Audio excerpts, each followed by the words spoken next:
2024 general elections will see some 18 million first-time voters express their choice on who they will vote. There are some things that are different about this time's elections, notably the fact being that a lot of young voters are perhaps influenced a little differently from their predecessors over the years. But that's just one of the many points that we're going to examine today in our discussion. We're also trying to look at what is really influencing voters this time, and if so, is that different from previous occasions, and what is the socio-economic and, more importantly, media milieu that they live in? So what we're going to do first is use a survey that CVoter has done and use that as a start point. And the survey is very interesting because it looks at first-time voters and their preferences going into 2024. It's also an interesting survey because it goes back several decades and looks at how first-time voters voted about 50 years ago and how they're voting today and what is changing their choices or influencing their choices. And then we'll go on to understanding voter behavior or even consumer behavior for that matter, if it really converges a little later. So I'm pleased to welcome our three guests: Rama Bijapurkar, author of Lilliput Land; Yashwant Deshmukh, founder of CVoter; and Shankkar Aiyar, senior economic journalist and columnist. Thank you all for joining me. Yashwant, so let me ask you to start off with a very quick introduction on the survey that you did that led to these findings. So one is, of course, what motivated you to do this survey, and a little bit about the composition of this survey and the key findings. What motivated was good banter with Shankkar on how the first-time voters are thinking, and he said that we should look into the archives, and obviously there is no archive of public opinion data as such, going from the 50s till now. So I kind of deployed on his questionnaire a technique which I used in the post-tsunami crisis rehabilitation and that report in Indonesia and other places, basically asking people in retrospect about an incident that has happened in the past. So it became part of our tracker that we actually did a complete random probability survey across India, and the people ranged from 18 to 102 kind of age bracket, and we simply asked them if they remember which was the first time that they voted, which election was that, which year was that, and what were the issues in their mind at that point of time, who influenced their voting intent, which kind of medium were they using, and what kind of medium was influencing them in terms of discussion and debates and everything. And then we did decadal analysis in that way, that those who voted in the decade of 50s, 60s, 70s, 80s, and so on and so forth, and then try to do a tabulation to see what changed and what did not change at all. So that's how this project started, and Shankkar did a brilliant analysis. Rama gave me so many insights on that. So I'm actually willing to listen to these two people more on how they are looking at the data.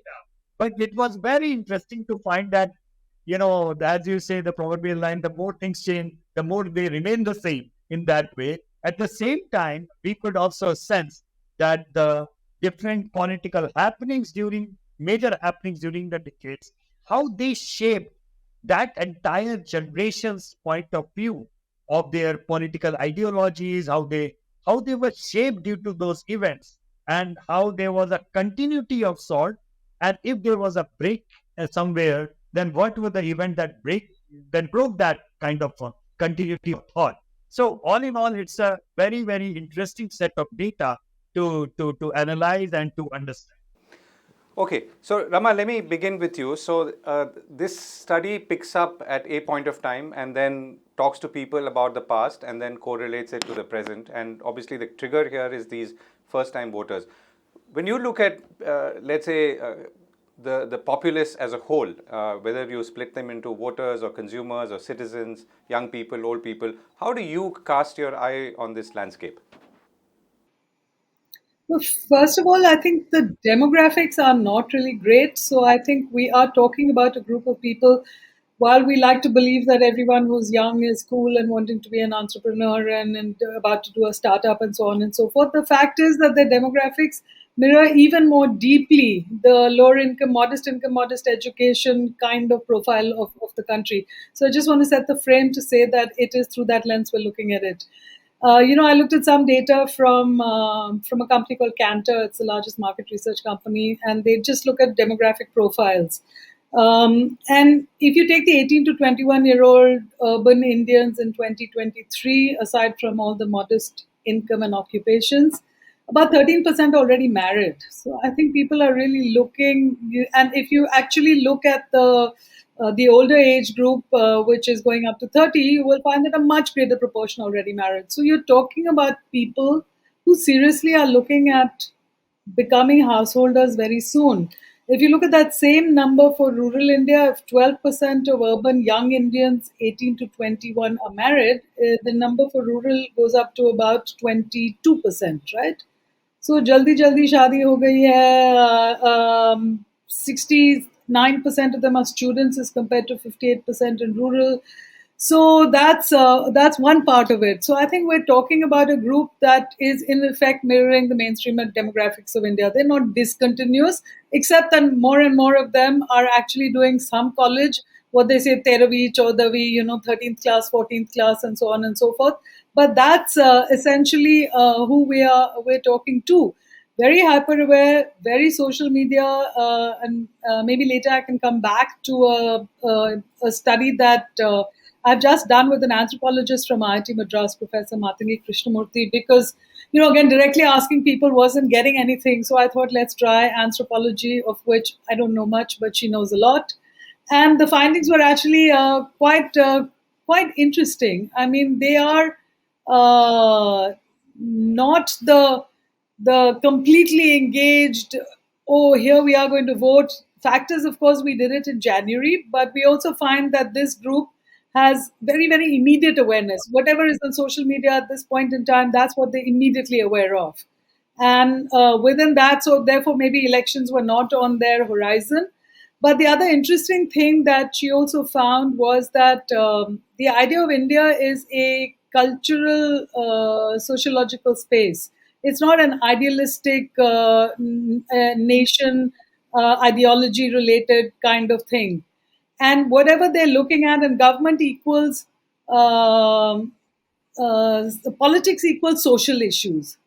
And the social issues that they see on social media are the social issues that they're really thinking about. And what about government? Government seems to be an entity that is not connected in their immediate thought as something that I vote, there is an election, and then the government comes. Government is something out there. Government has to do its work for me.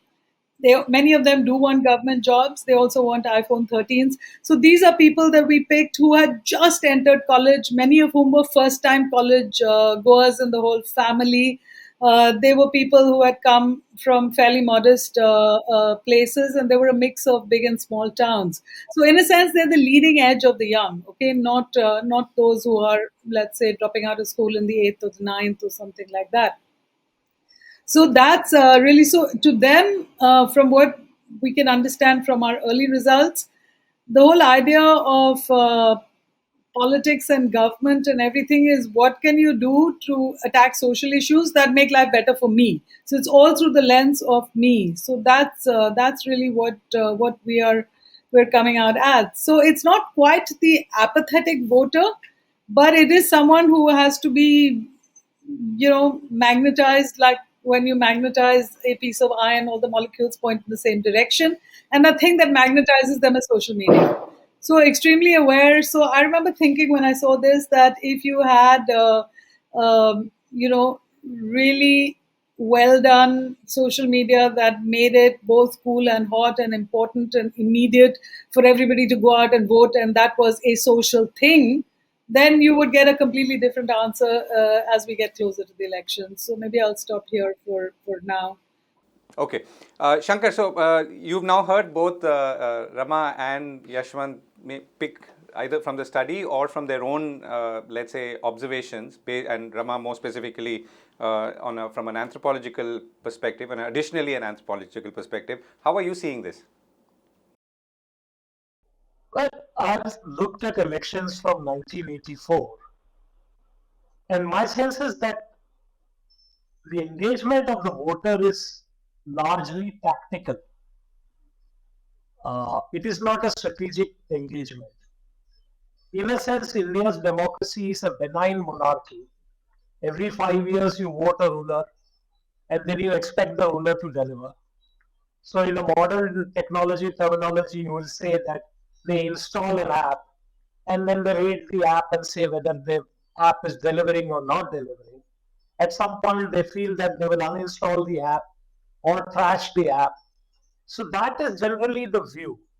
I think that whether they are in rural India or urban India, the core is question that they address in their engagement is, am I going to be better off? Are people around me going to be better off? Is this giving me some sense of predictability, stability? Those are the things that they look for. I'm not quite convinced that they are less emotional. I think a large part of the voting happens, and Yashwant would bear this out. 30-35% is, at the last week or the last post voting, and that is driven oftentimes by an emotive issue or a statement made by somebody. So, in a sense, that while they're looking at the aspirational questions that they want addressed, they're also influenced by peer group. And typically, I mean, this is not unique to India. The younger the voter, the more likely they want to be on the winning side, because they don't want their first vote to be cast to.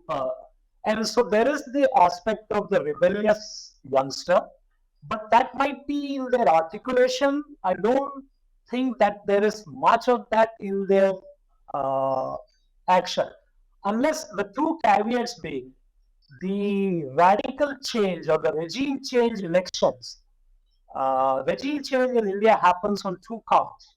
One, when the basic fundamental rights are sort of impacted. So that is the first aspect on which they would vote with their feet. The second aspect is corruption. And corruption, I tend to sort of angle it. There is an acute connection or a triangulation with how well they are feeling about themselves and their lives. So if they are not feeling well and they see corruption, this is like this is the thing that will trigger, catalyze votes. And again, that is visible in 67 elections. It was visible in the 89 elections. There is a perception that undercurrents have to be harvested. I think regimes in India are changed by the voters. I don't think the opposition party has much of a role because they just come and harvest what is delivered to them. So if you see in 1989, one man, VP Singh, Bofoska Dalal, Bofoska Chor, whatever he said, did it. In 2014, similarly, the multiple 2G, 3G, whatever the truth of those issues were, the perception was that this was a government on the take and we didn't want it.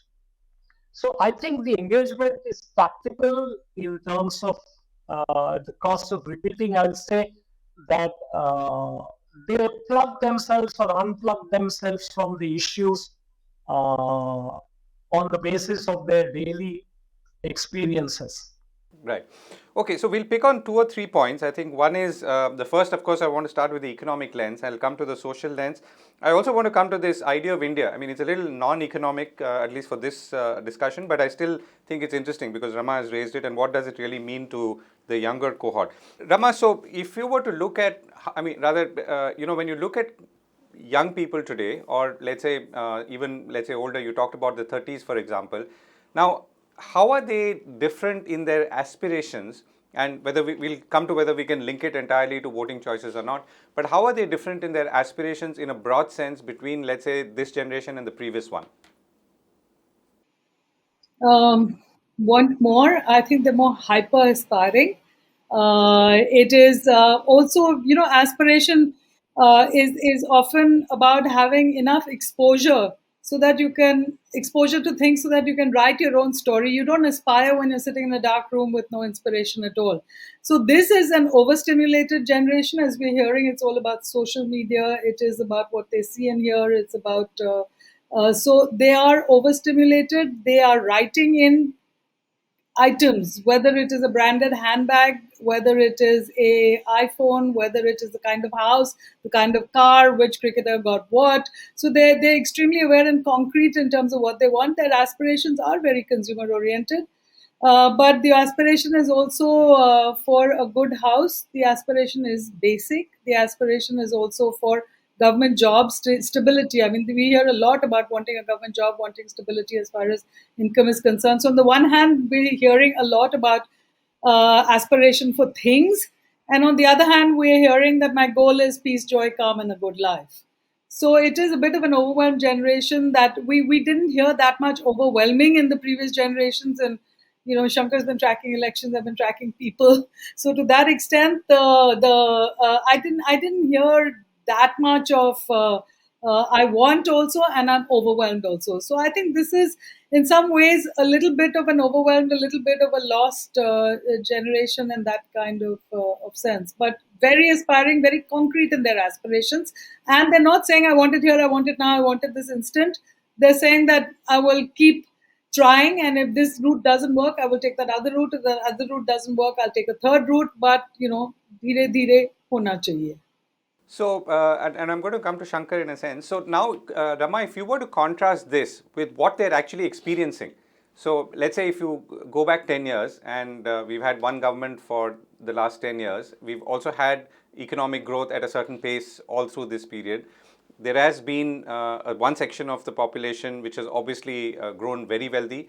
There's another section which has grown, has done better, and there may be a third section which, let's say, has in some ways got left behind. Now, if you were to now focus on the India 1 and the India 2, would you say that they are content with what they have, or is their aspirational need so strong that that could eventually, and whether you answer this or not, influence their voting choices? Every time I look at Yashwant's data, it says, am I doing badly? Is the country, am I doing well or badly? Is the country doing well or badly? I mean, the number of people, even with your latest track that you put out, who turn around and say that I'm doing well and my country is doing well.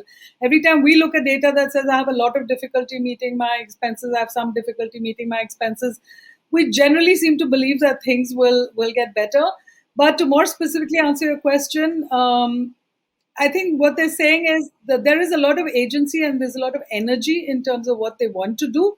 And they also recognize that there are lots of issues where the structure is not supporting them. Now we're seeing two, three kinds of people. There are some who fall by the wayside because when great agency hits bad structure, where do you end up? We also see the India 2, which is networked a little bit with India 1. So I would say everything is about half and half. So you'll also notice that those with chutzpah, those with connections, those with a network, those with some ability to get to where they want to get to are finding ways around it and doing it. Whether it is, you'll see it. I mean, you just ask Urban Company to send you a young somebody home and you will see that the ones that are coming in will tell you that I will also do this for you and I will also do that for you. And they're constantly trying to upsell and do that and so on.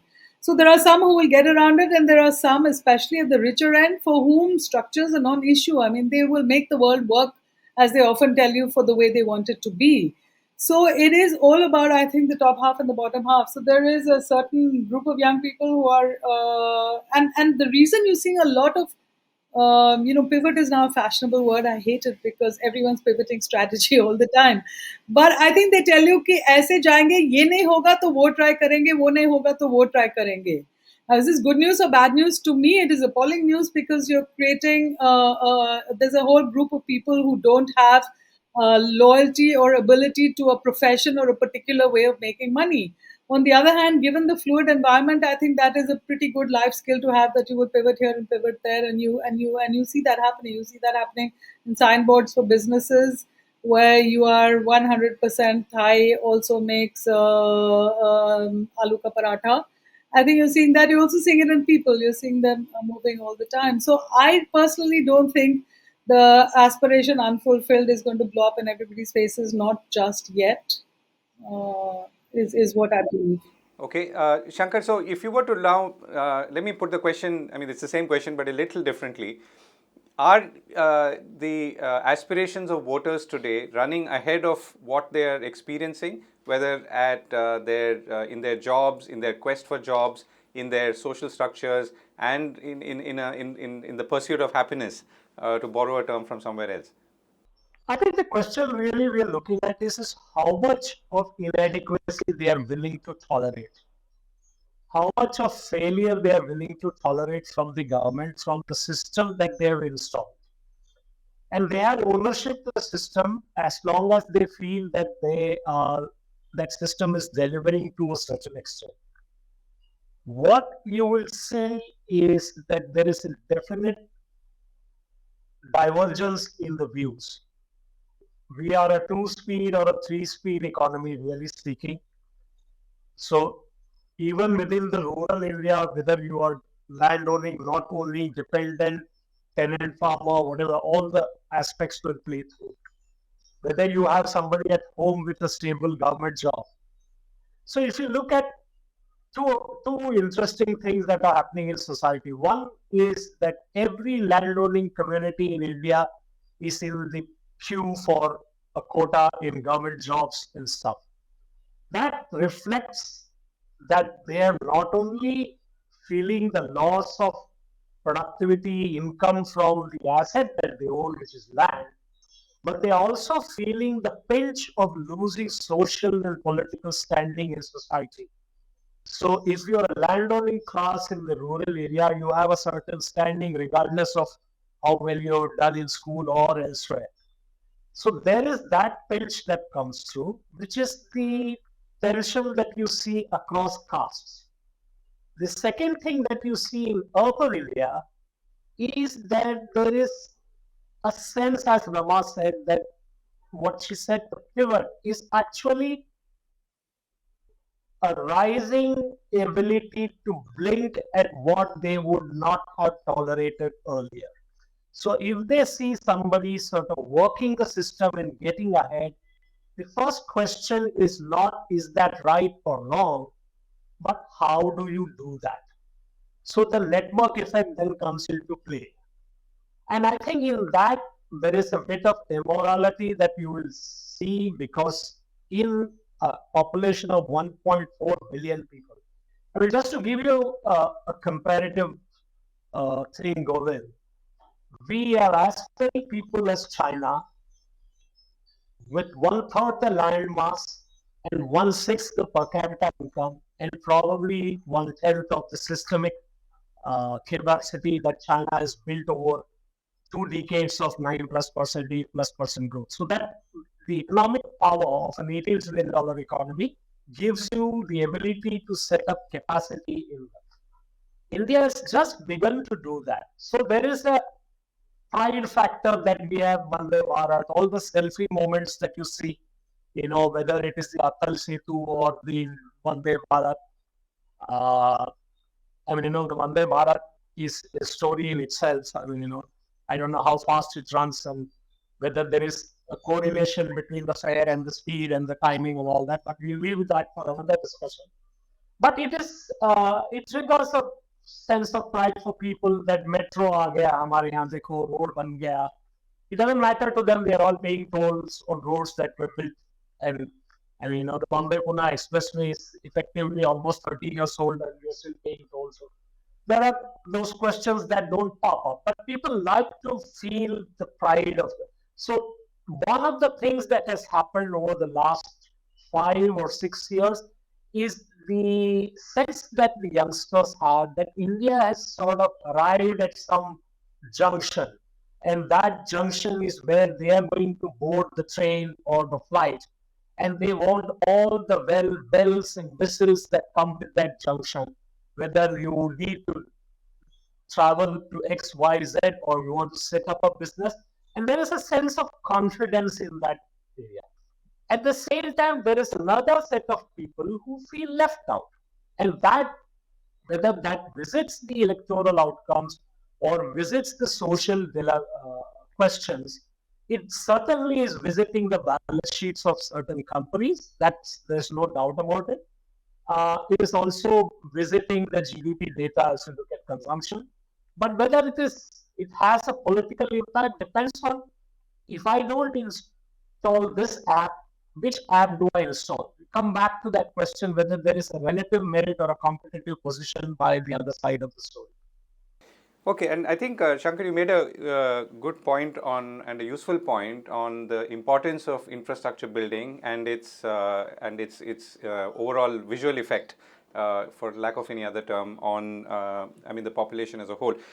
If I could just come in here, can I just come in here with a quick comment? I think it's more than the visual effects of infrastructure. I see the way everybody around me in Bombay is using the infrastructure. I see it in other places as well, big and small. And things have actually, I mean, you can take an AC bus and drive to your village and come back, which you couldn't do earlier. And even if you're the driver of a car now, you don't have to stand forever at nakas. I mean, there are things that wave you through when it opens. I look at the amount of excitement that has happened over this little coastal road where a lot of people will not be able to take their bikes on it or whatever, but everybody wanted to go on it. So, I mean, to some extent, the infrastructure has made life a little bit easier. Including all the digital moksha that you get. So it's a little more than visual, I guess.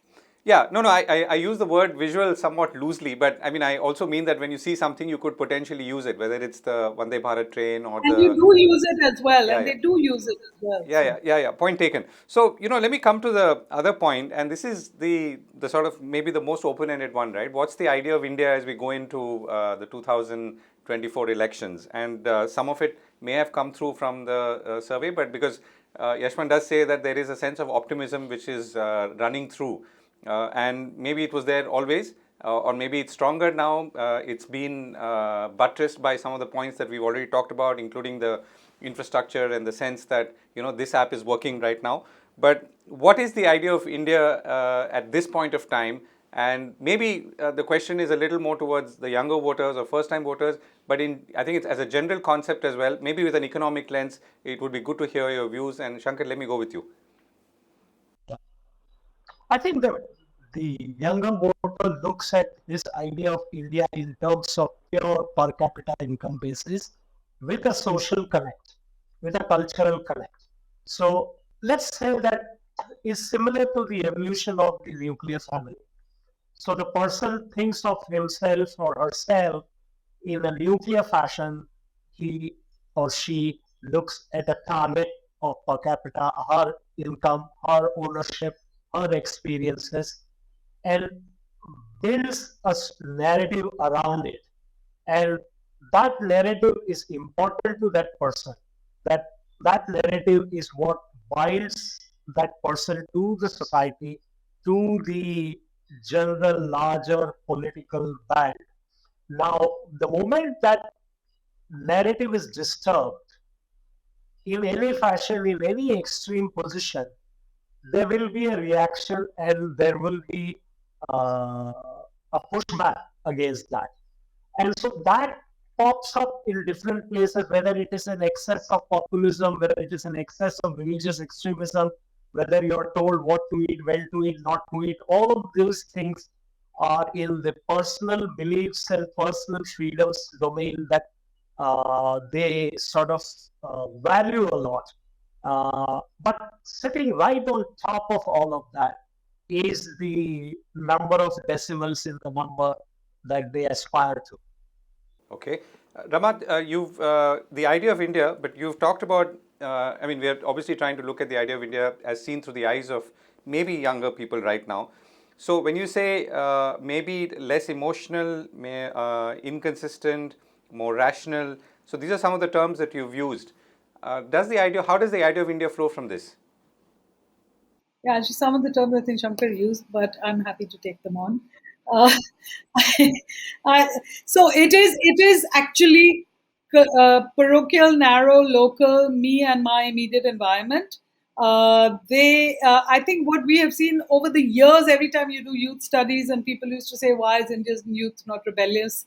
I think within the sandbox of what you are supposed to do or not supposed, within the sandbox of affiliation, they're willing to do their individualism.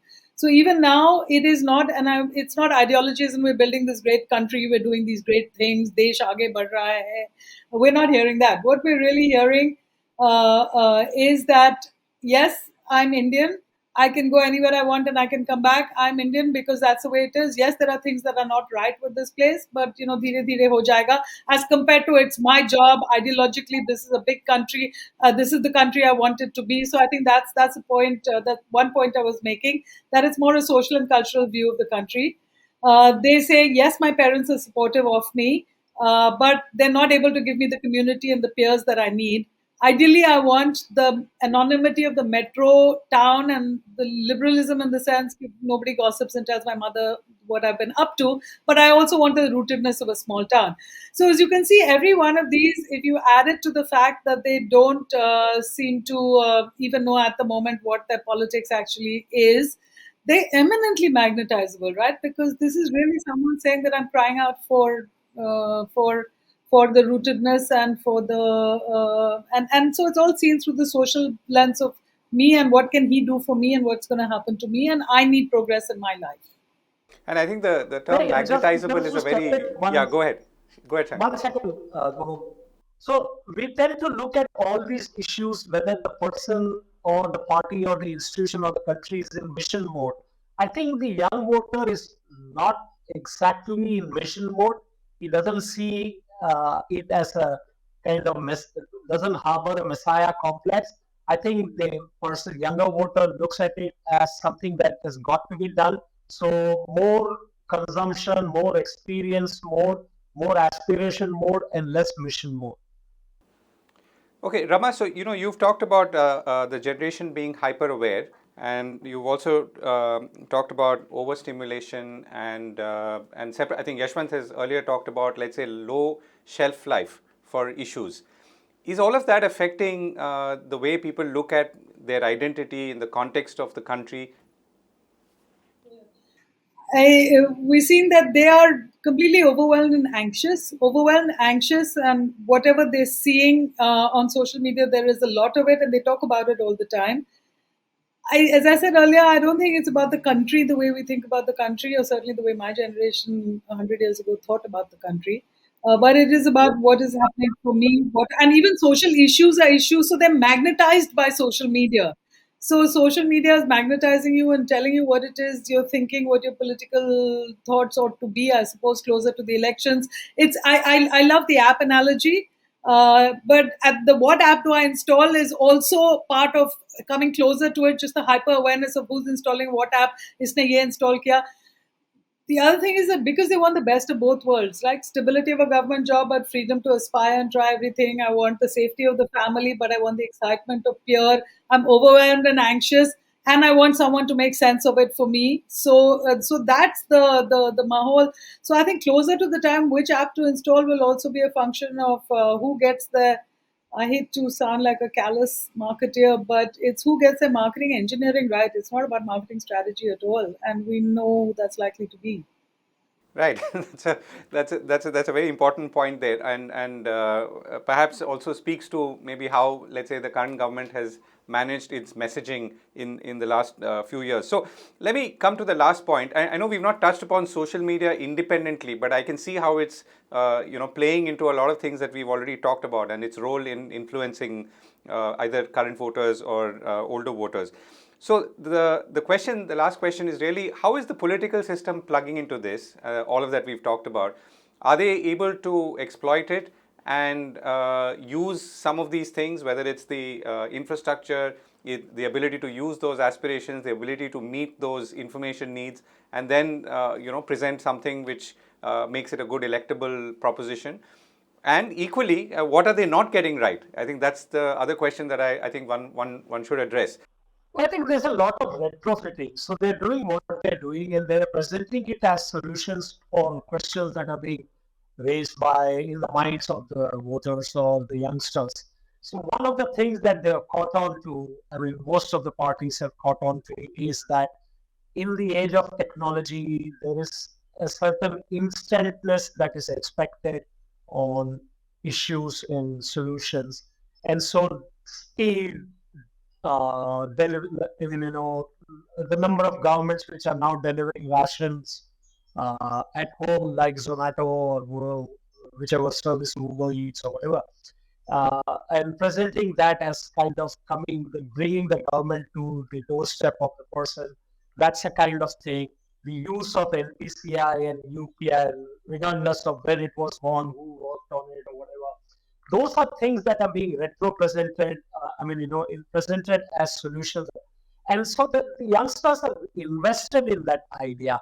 What uh, the politicians should not mistake is that this generation is not anybody's fool. They're not going to be taken in.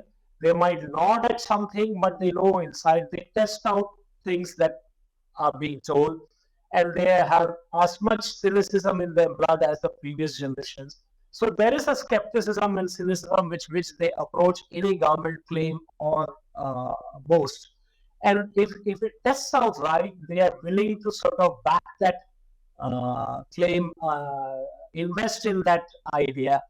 I think that the point where the politicians don't get it is the long-term view that they seek. Where will we be? What will be the kind of life? How will we solve, for instance, the water problem? How will we solve the air pollution problem? These are real issues in the minds of the people. And any tactical duplicity that is practiced by the politician is instantly exposed, and then all the memes that you see on social media are largely the result of that. And there are several jokes. Dark humor sort of is one way to get through this. Right. Okay. Last word, Rama. So as we look ahead, we've covered, let's say, a fairly broad spectrum of issues in the context of what people desire, further in the context of what they're already experiencing and their aspirations. So as you look ahead, I mean, let me not put the politicians' questions to you. What will really determine the sense of, let's say, achievement or happiness, and will politics play any role in it, or to what extent will it play a role in it in coming years? That's a tougher question than saying who will they vote for. But I think there is one thing that, while I agree with cynicism, I think this is also overwhelmed and anxious for many reasons. This particular generation that we have here, the young people.